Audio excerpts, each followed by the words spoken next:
The GCV Iron Meridian was a big ship. It belonged to no single world. 5 different alien governments had put money and materials into building it. And the result was something that looked, from the outside, like several different ships had crashed into each other and decided to stay that way. Inside, it smelled like 6 different kinds of air all trying to share the same space. It was not a comfortable ship. It was, however, a working one.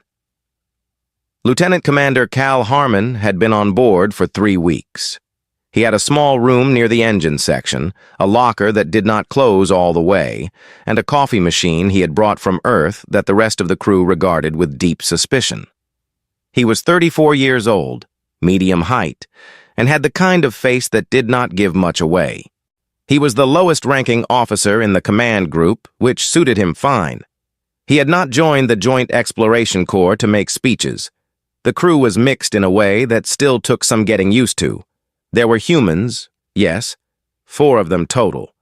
But the rest of the 42 crew members came from 5 alien species, each with their own section of the ship, their own food preparation areas, and their own very firm opinions about things like acceptable noise levels and the correct temperature for a corridor to be. Cal got along with most of them. He was quiet, he did his work, and he did not make a fuss. These were qualities that translated well across species.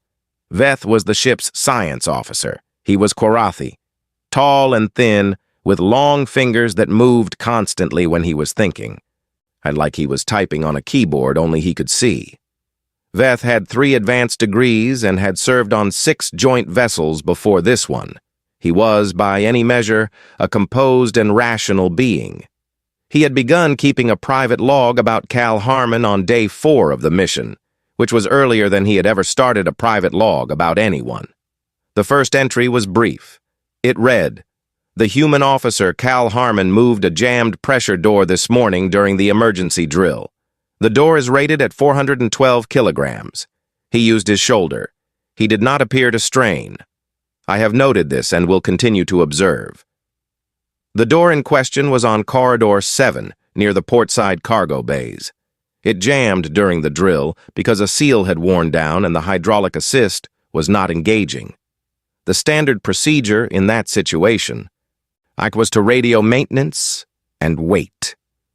Cal had looked at the door, looked at his watch, looked at the door again, and then simply walked up to it, braced his back foot against the opposite wall, and pushed.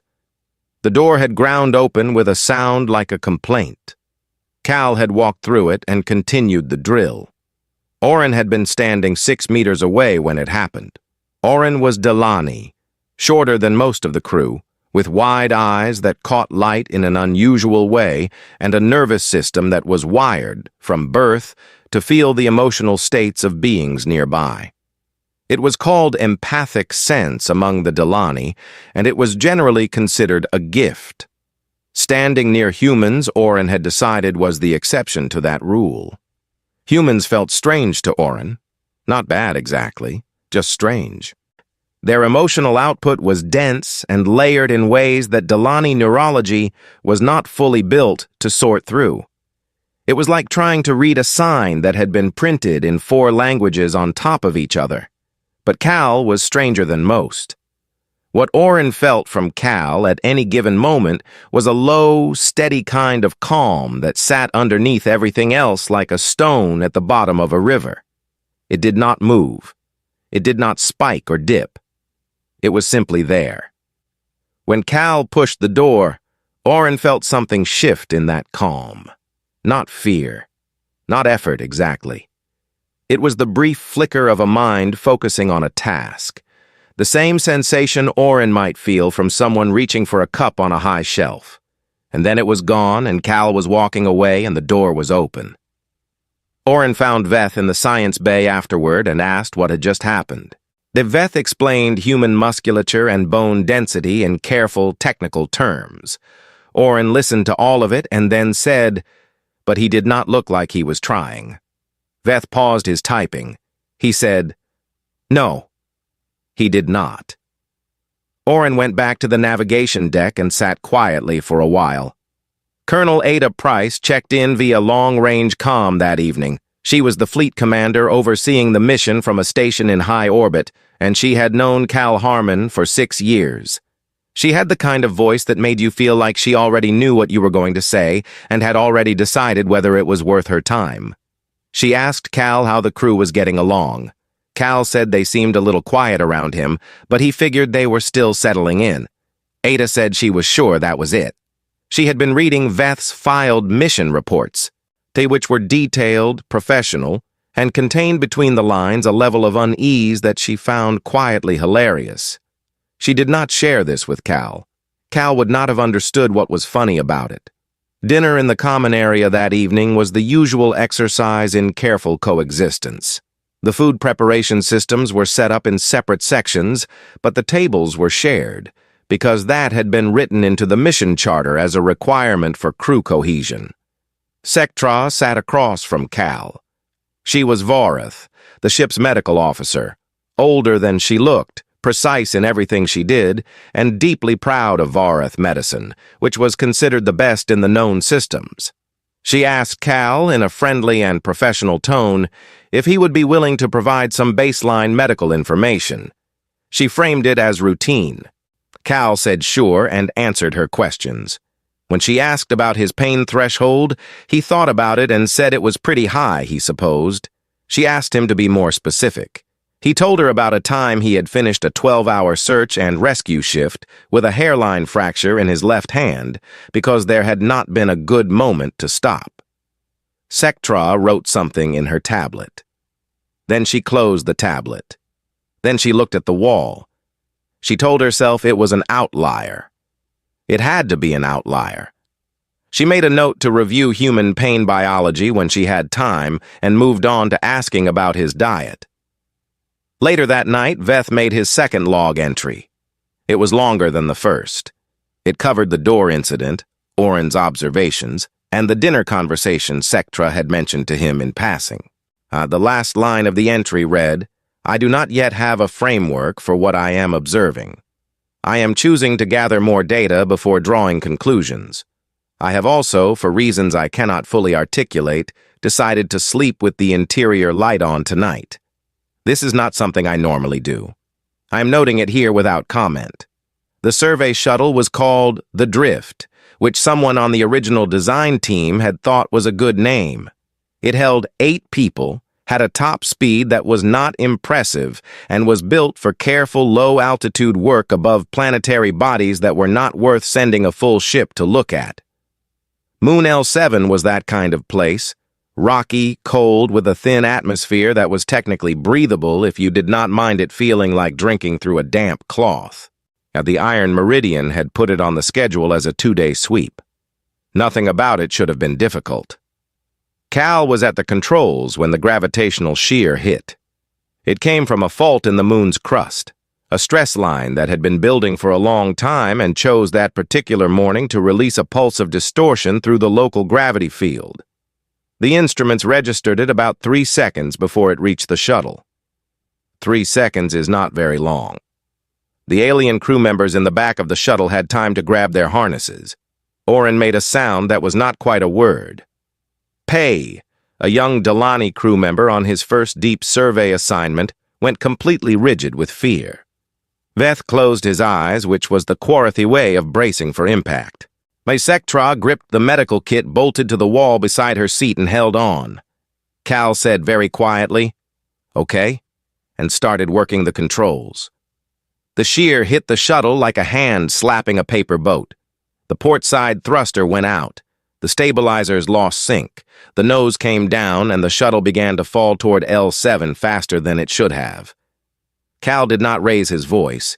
He redistributed thrust from the working engines to compensate for the lost port side, bled off speed against the upper atmosphere in a long curve instead of fighting the descent directly, and talked to the shuttle in the low, even tone of someone who has decided that panic is not useful information. Veth, eyes still closed, was calculating. The numbers were not good. He knew the terrain of L7 from the surface maps. Canyon systems, sharp rock, no flat ground for 20 kilometers in any direction. He kept the numbers to himself. There was nothing helpful in saying them out loud right now. The shuttle hit the floor of a canyon on the eastern continent at an angle that was bad, but not the worst it could have been. The landing gear sheared off on impact. The hull held.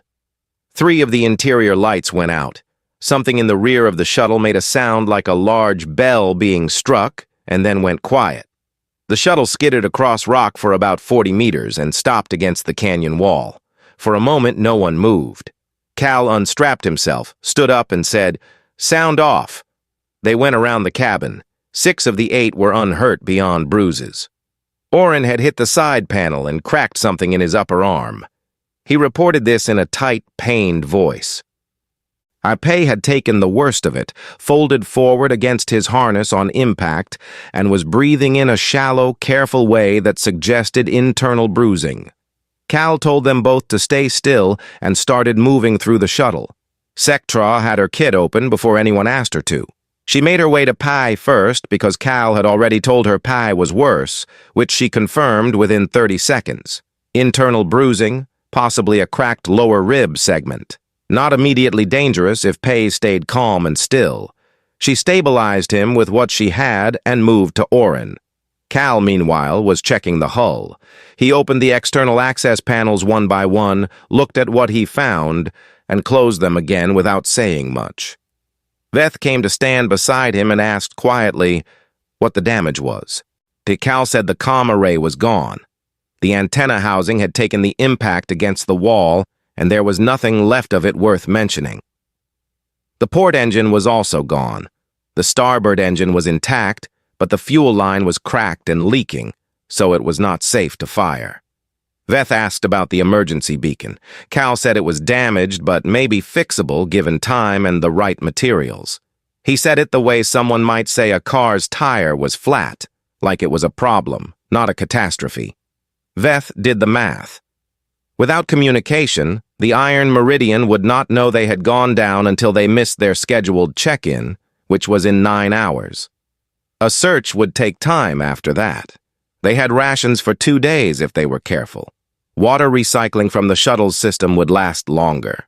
And the temperature outside was dropping as L7 moved into its long night cycle, and the thin atmosphere meant that drop would be fast and steep.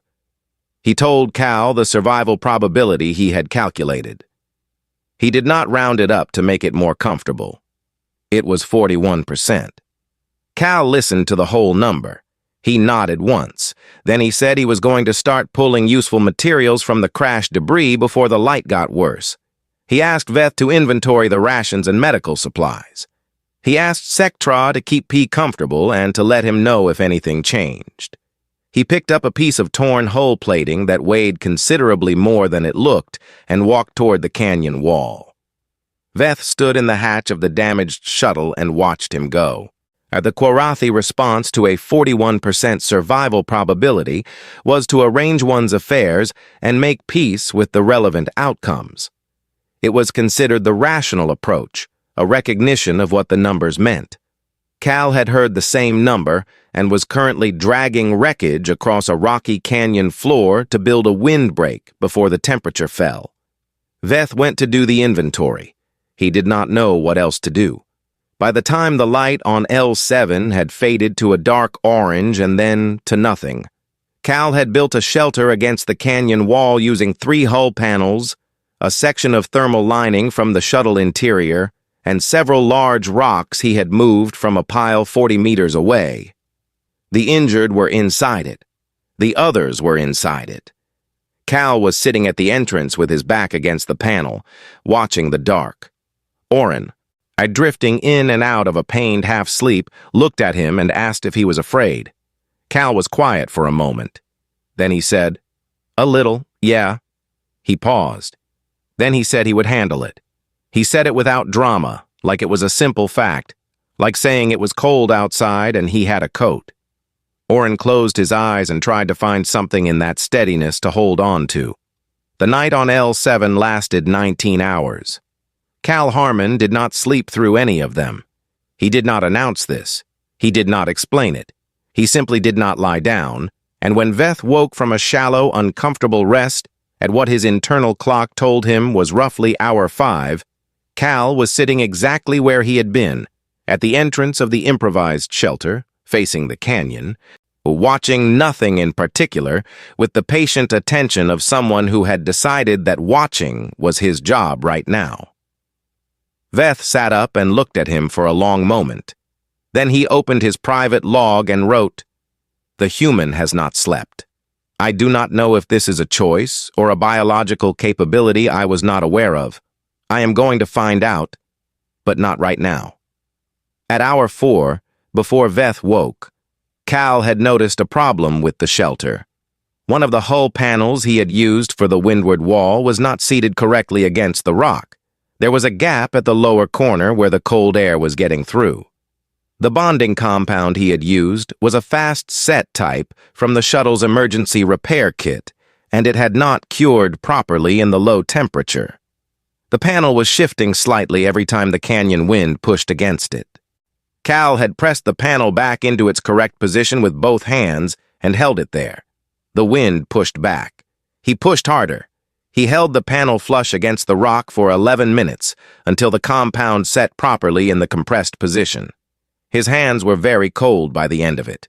He flexed them a few times and went back to his spot at the entrance. He did not mention any of this to anyone. At hour 9, Oren woke. The pain in his arm had settled into a dull, consistent ache that he was learning to breathe around. He lay still for a while, listening to the sound of the canyon, wind, rock, the small groans of the shuttle settling further into its crash position 50 meters away. Then he turned his head and looked at Cal. The empathic sense was clearer now that Oren was more rested. What he felt from Cal was the same thing he always felt. That deep, even steadiness, like a stone wall that had been standing for a long time and intended to keep standing. But underneath it, Oren could now detect something else. Something small and real. Cal was tired.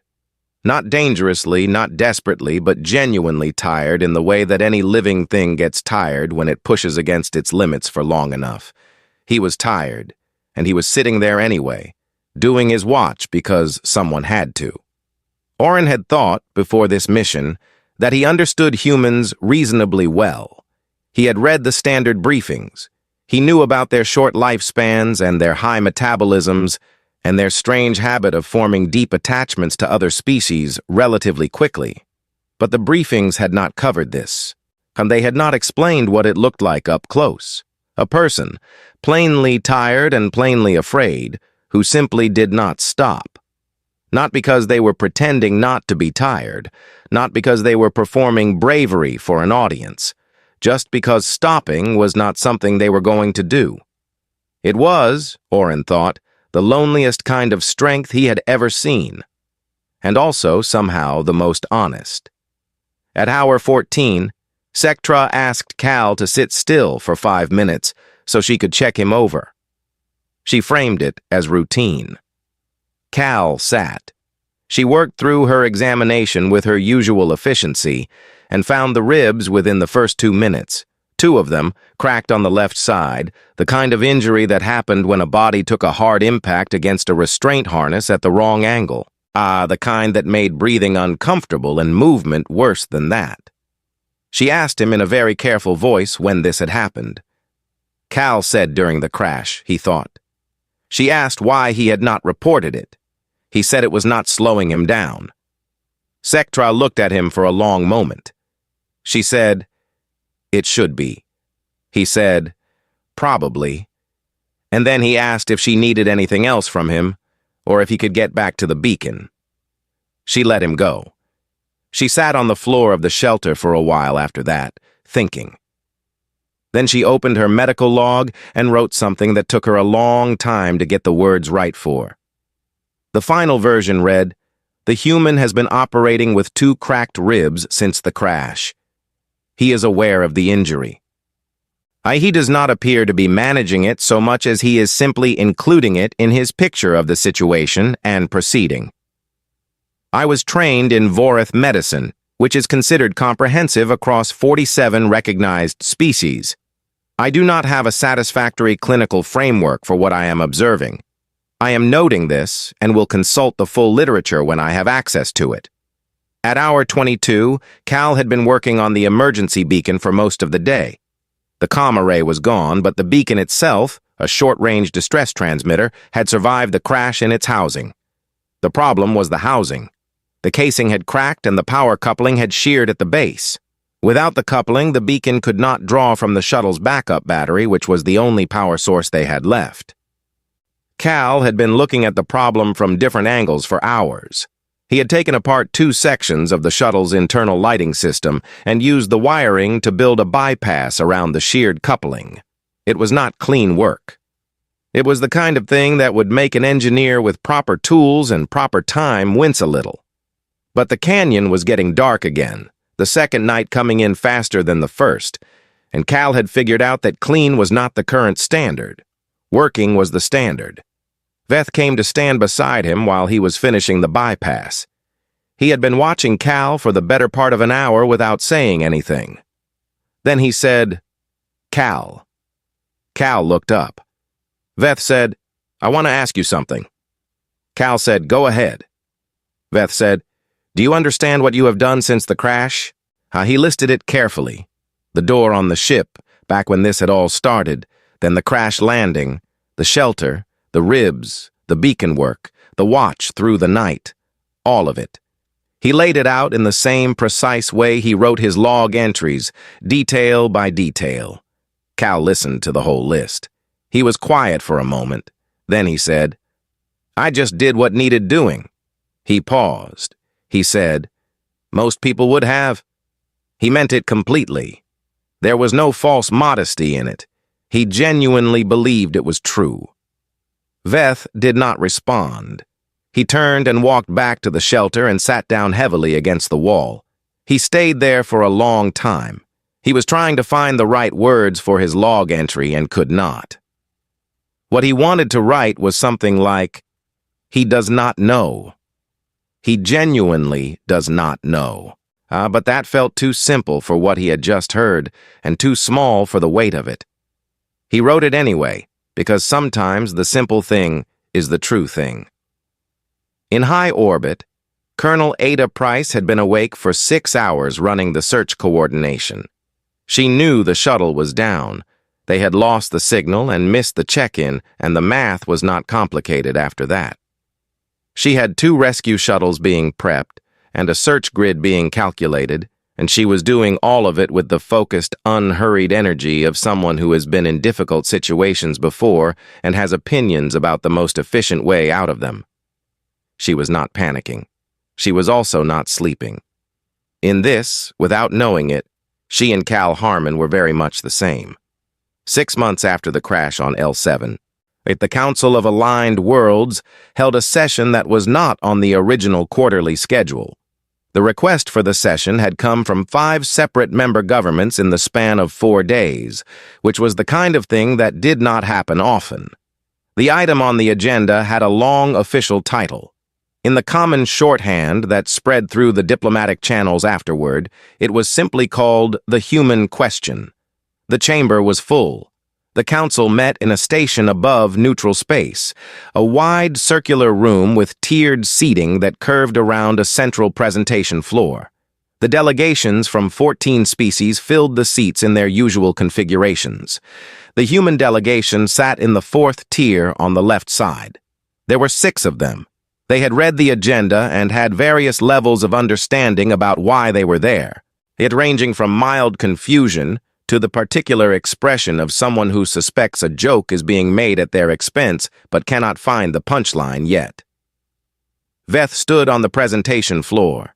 He was the same as always. Tall, thin, fingers moving slightly at his sides, his face giving nothing away.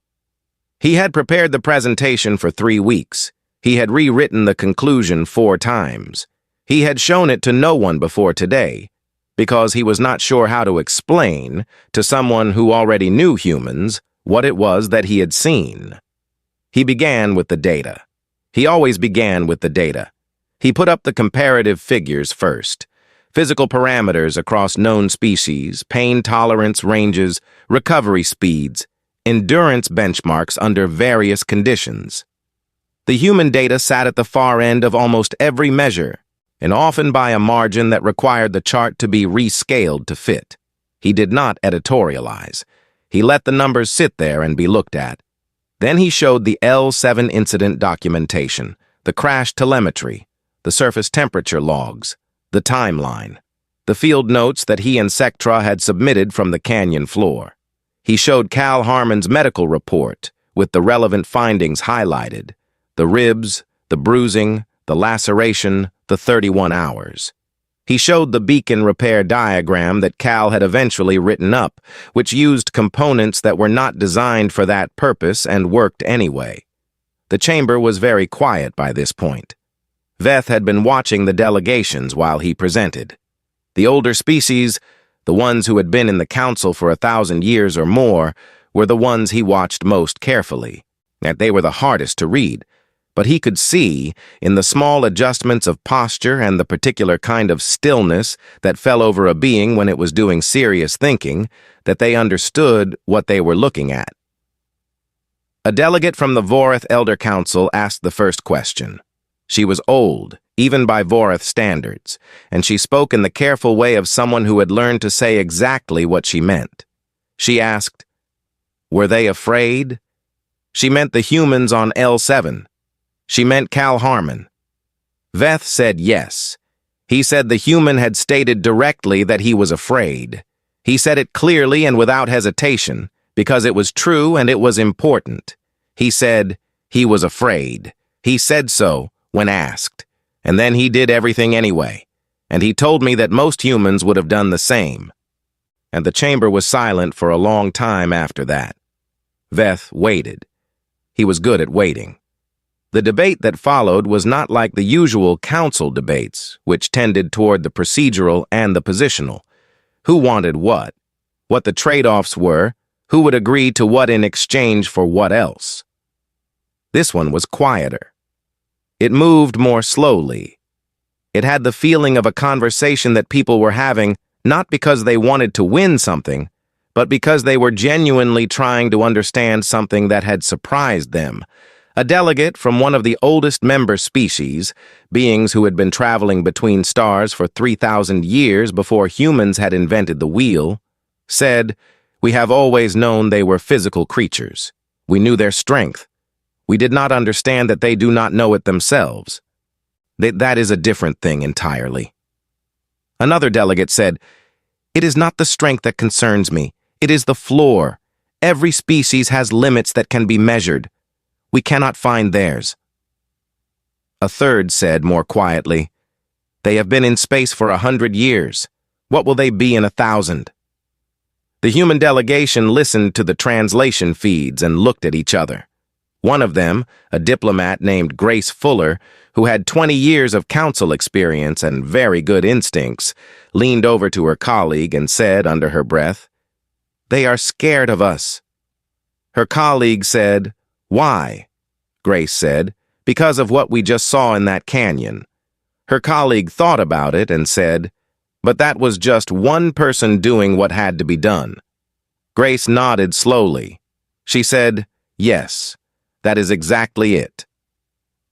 Cal Harmon was not in the chamber, and he was not on the station.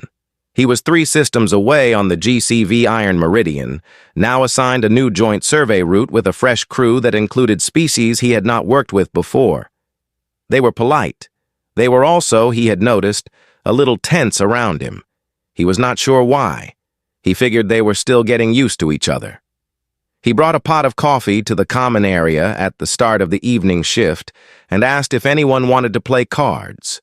There was a pause that lasted a moment longer than it should have.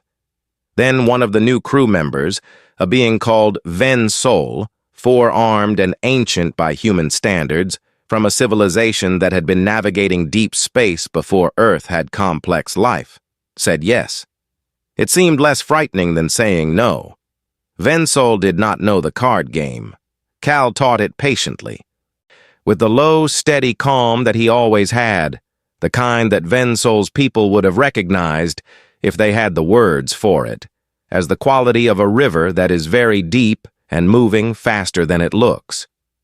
Back at the council, Veth was finishing his presentation. The final part was the conclusion he had rewritten 4 times. In the end, he had kept it simple, because the simple thing was the true thing. He said, "The most terrifying thing about humans is not their strength or their endurance or their refusal to stop. The most terrifying thing is that they do not know they are doing anything remarkable. They think they are ordinary, and in thinking that, they have no ceiling that we can find. I recommend that the council take some time to consider what that means." He paused. He said, "I have been considering it for 6 months. I have not finished yet." He stepped back from the presentation floor. The chamber stayed quiet for a long moment. Then the session moderator called for a recess, and 14 species of ancient and careful beings stood up and walked out into the corridor and talked to each other in the low, serious tones of people who have just learned something they are going to need a long time to think through. In the 4th tier on the left side, the human delegation sat a little longer than everyone else. Grace Fuller looked at the now empty presentation floor and the data that was still up on the display and thought about Cal Harmon in a canyon on a cold moon, holding a broken shelter together with his hands in the dark, not because he was extraordinary, but because someone had to.